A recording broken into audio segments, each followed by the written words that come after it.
Jack, I had a fantastic. For 3 days this week, I was in Coventry and I was running a program. Well, for 2 days, I was running a program, and it's for a lot of it's the black and white ethnic people National Health Service Yeah. who are about to become senior managers. Right. And and what I found is that I've been given a lot of material that I had to cover with them on this course because they had to know all this academic theory in order to become managers. And what I found myself doing is saying, look, here's the stuff, read it when you can, right? What's most important is let's connect with each other and each other's dreams. Let's just talk about that. Let's just talk about who we are. And Jack, it was so powerful, right? And there was a woman there, she used to be an international singer at one point in time. She's now with the National Health Service and she's lost her self-confidence. Right? She didn't say it like that, but I just felt it. Yeah.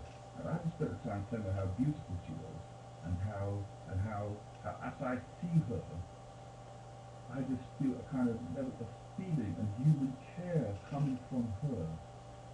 That makes me want to cry almost. I think when I see you inspire me, you don't say a lot, but when other people are talking, you look at them and you give them so much love. There's such a quality of attention there that I think is very powerful.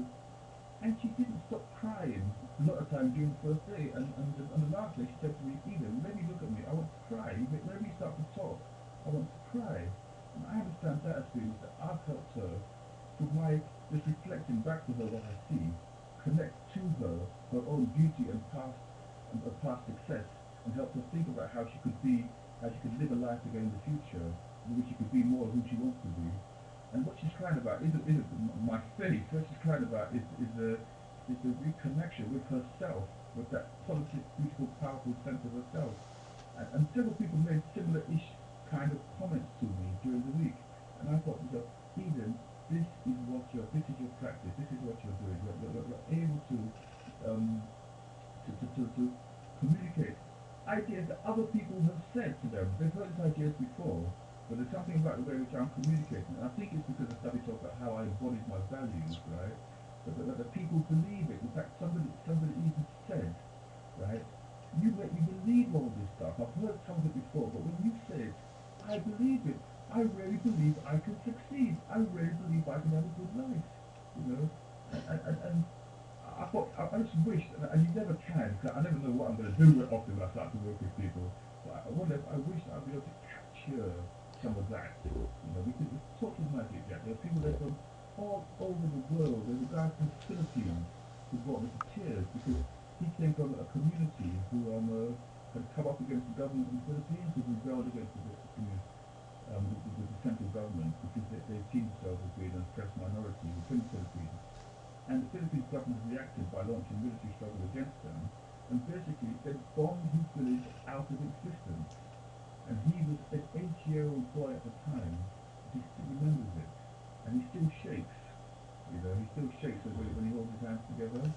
And it's just such a powerful story because he started off by just visually putting his national costume on the floor, right, from his village, and just that was hugely emotional because you just got the sense there was something more to it than that. Yeah. You know? And I felt that by being open to see that, just to see the humanity in him, I was growing myself, I was expanding my sense of who I was. And he felt, or I believe he felt, because I wanted him to believe that what by just praising his humanity and by praising his courage to be able to talk about himself, I was helping him grow his own strength. You know, and